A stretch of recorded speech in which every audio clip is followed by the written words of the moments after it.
என் அன்பு குழந்தையே, உனக்கான நல்ல விஷயங்களை செய்து கொடுப்பதற்காகவே உன் தாயானவள் இன்று உன்னை தேடி வந்திருக்கின்றேன்.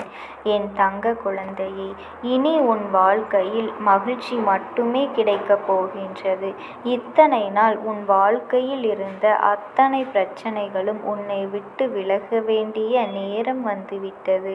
இனிமேல் நீ எதை நினைத்தும் கவலைப்பட வேண்டிய அவசியம் ஒருபொழுதும் வராது. வாழ்க்கையில் நடக்கத்தான் போகின்றது.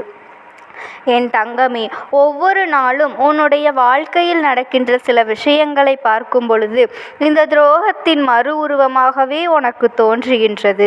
உன்னை சுற்றி என்ன நடந்தாலும் உனக்கு அவர்கள்தான் செய்திருப்பார்கள் என்ற மனப்பக்குவம் இப்போது வந்துவிட்டது.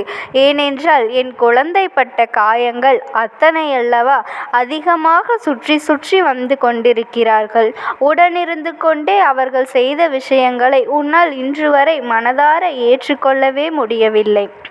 என் தங்கமே, உன்னுடைய இந்த மனவேதனையை கண்டுதான் உன் தாயானவள் இன்று அவர்களுக்கான தண்டனையை கொடுக்க புறப்பட்டிருக்கின்றேன். என் தங்கமே, துரோகத்தை செய்தவர்களுக்கு அத்தனை எளிதாக எல்லாம் உன் தாயானவள் நான் தண்டனை கொடுக்கவில்லை. மாறாக உன் பிரிந்து அவர்களுக்கு எத்தனையோ வாய்ப்புகளை கொடுத்து பார்த்தேன். எத்தனையோ முறை அவர்களுக்கு எடுத்துரைக்க முயற்சிகளை செய்தேன். பல அறிகுறிகளை காண்பித்து இது போன்ற விஷயங்களை செய்யக்கூடாது என்று சொல்லி பார்த்தேன். ஆனாலும் அவர்களுக்கு அது புரியவில்லை. அவர்கள் நினைப்பதுதான் சரி என்று நினைத்து கொண்டு அடுத்தவர்கள் வாழ்க்கை, அதுவும் தன்னை நம்பியவர்களுக்கே துரோகம் செய்ய அவர்கள் துணிந்து நிற்கின்றார்கள். அவர்கள் செய்த துரோகத்தினுடைய பலனை இன்று அனுபவிக்க காத்து கொண்டிருக்கின்றார்கள். இந்த தாயானவள் இப்பொழுது அவர்கள் இல்லத்திற்கு சென்று கொண்டிருக்கின்றேன்.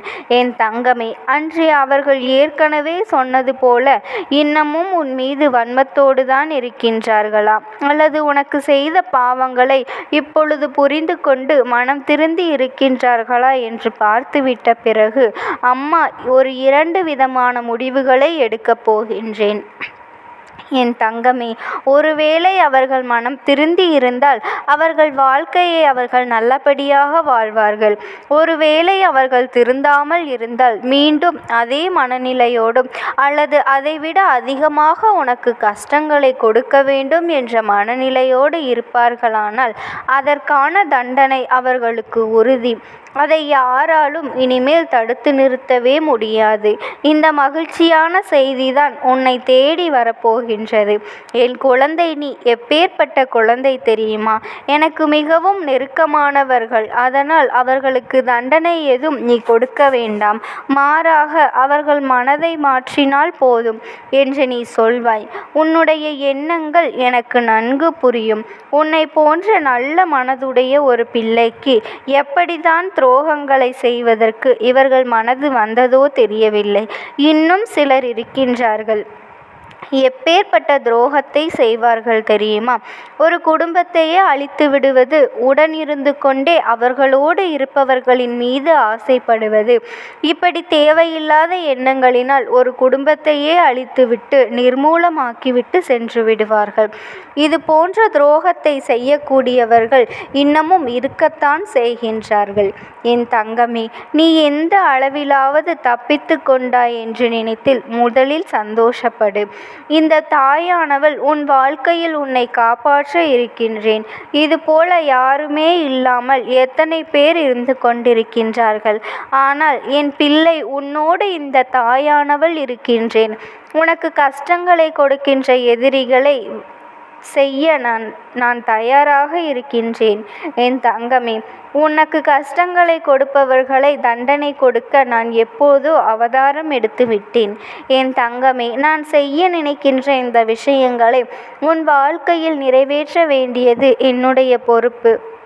என் பிள்ளை, நீயோ ஒரு முறையேனும் உன்னுடைய மனதிற்குள் இந்த எண்ணங்களை மட்டும் தெளிவாக வைத்துக்கொள்.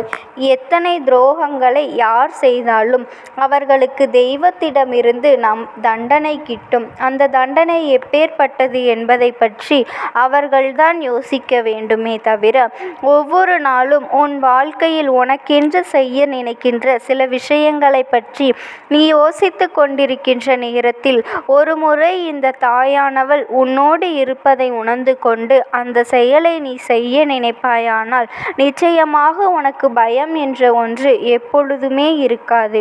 மாறாக உன் வாழ்க்கையை பற்றிய கவலையும் உனக்கு இருக்காது. இந்த தாயானவள் அத்தனை சுலபமாக எல்லாம் தேவையில்லாத கஷ்டங்களை கொடுப்பவர்களுக்கு அத்தனை எளிதாக மன்னிப்பினை கொடுத்துவிட மாட்டேன். வாய்ப்புகள் கொடுத்தும் திருந்தாதவர்கள் இல்லை என்றால் எல்லோருக்குமே அவர்களின் வாழ்க்கையின் மீது இருக்கின்ற பயம் போய்விடும். தெய்வத்தின் மீது இருக்கின்ற பயம் அவர்களுக்கு இல்லாமல் போய்விடும் என் தங்கமே. அதனால் யாருடைய வாழ்க்கையில் என்ன நடந்தாலும் சரி, அதை நிச்சயமாக சரி செய்வதற்கு நம் அம்மா இருக்கின்றாள் என்று நீ உன்னுடைய வேலைகளில் மட்டும் கவனம் செலுத்து. தவறுகள் செய்தவர்கள் தங்களுடைய தவறுகளை உணர்ந்து கொள்ள வேண்டும். அதற்காக அவர்களுக்கு கொடுக்கின்ற வாய்ப்பினை பயன்படுத்தி கொள்ள வேண்டும். மீறினால் இதுதான் அவர்களுக்கு நடக்கும். என் தங்கமே, நீ நிச்சயமாக ஒரு விஷயத்தை புரிந்து கொள். தெய்வம் துணை இருக்கிறது என்பதனால் எந்த விஷயத்தையும் செய்துவிடலாம் என்று நினைக்காதே என் தங்கமே. தெய்வம் உனக்கு துணை நிற்பது உன்னை காப்பாற்றுவதற்காக, அதுவும் நீ செய்கின்ற நியாயமான செயல்களிலிருந்து உன்னை காப்பாற்றுவதற்காக. இந்த செயலிலிருந்து உன்னை காப்பாற்றுவதற்காக நான் எடுக்கின்ற ஒவ்வொரு முயற்சிகளையும் வெற்றி பெற வேண்டுமானால் உனக்கு துரோகங்களை செய்தவர்களுக்கு நீ எப்பொழுதுமே துரோகத்தை செய்யாதே. அவர்களுக்கு எந்த ஒரு பாவத்தையும் நீ செய்ய நினைக்காதே. மாறாக அவர்கள் வாழ்க்கை எப்படி கடவுள் பார்த்து கொடுக்கிறார்களோ அதுபோல உன்னுடைய வாழ்க்கையை மட்டும் நீ பார்த்து கொள்ள வேண்டும் என்பதை மட்டும் நீ புரிந்து கொண்டால் போதும் என் தங்கமே. அடித்தவர்கள் வாழ்க்கையில் ஈடுபட்டு உன்னுடைய வாழ்க்கையை தொலைத்துவிடக்கூடாது அல்லவா? உனக்கு பதிலாகத்தானே அம்மா இந்த விஷயத்தை செய்ய நினைக்கின்றேன். அதனால் என் குழந்தை எப்பொழுதுமே உன்னுடைய வாழ்க்கையை பற்றிய எண்ணங்களை மட்டும் கவனத்தில் கொண்டு துரோகிகளை எல்லாம் தூர எறிந்துவிட்டு சந்தோஷமான மனநிலையோடு எப்போதும் இருந்து கொண்டு நீ சிரிப்பது உன்னுடைய துரோகத்திற்கு அவர்களுக்கு நீ கொடுக்கின்ற மிகப்பெரிய தண்டனை என் தங்கமே. உன் சந்தோஷத்தை பறிக்க இத்தனை சூழ்ச்சிகளும் நடந்து அப்படி மீறியும் அதனால் அதை மட்டும் நீ சரியாக செய்துவிடு. என் மீது உனக்கு இருக்கின்ற நம்பிக்கை உண்மை என்றால், இந்த தாயானவள் உனக்காக வருகிறாள் என்பது உண்மை என்றால், என் குழந்தை ஒரு நாளுமே உன்னுடைய மனதில் கொண்ட எண்ணங்களை பின்வாங்காமல் மனமகிழ்ச்சியோடும் மன நிம்மதியோடும் இரு. உன் வாழ்க்கையை இந்த துரோகிகளிடமிருந்து காப்பாற்றி நான் கொடுக்கின்றேன் என் அன்பு குழந்தையே. உனக்கு எப்பேற்பட்ட இக்கட்டான சூழ்நிலை வந்தாலும் உன் தாயானவள் நான் துணை இருக்கிறேன் என்பதை மட்டும் நீ மனதில் நிறுத்தி கொண்டு மனதார என் நாமத்தை மட்டும் ஒரு முறை உச்சரித்தாலே போதும். உனக்காக என் இரு கரங்களையும் நீட்ட நான் காத்து கொண்டே இருக்கின்றேன். ஓம் சக்தி. ஓம் ஆதிபரா சக்தி.